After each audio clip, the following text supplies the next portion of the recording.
2025 সালের 1 জানুয়ারিকে ভিত্তি বর্ষ ধরে চূড়ান্ত সচিত্র ভোটার তালিকা প্রকাশ করার জন্য পদক্ষেপ নিয়েছে নির্বাচন কমিশন। 2025 সালের সচিত্র ভোটার তালিকা সংশোধনীর কাজ শুরু হয়েছে মঙ্গলবার থেকে।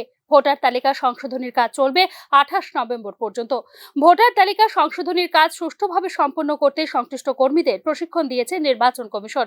ভোটার তালিকা সংশোধনীর কাজ করবেন বুথ লেভেল অফিসার এবং সুপারভাইজাররা।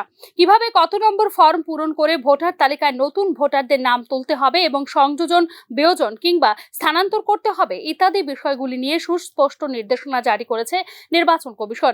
নির্বাচন কমিশনের দেওয়া তথ্য অনুযায়ী বর্তমানে ত্রিপুরায় ভোটার সংখ্যা হলো 28,56,925। তাদের মধ্যে 14,35,172 জন পুরুষ, 14,21,679 জন মহিলা এবং 74 জন হলেন তৃতীয় লিঙ্গের।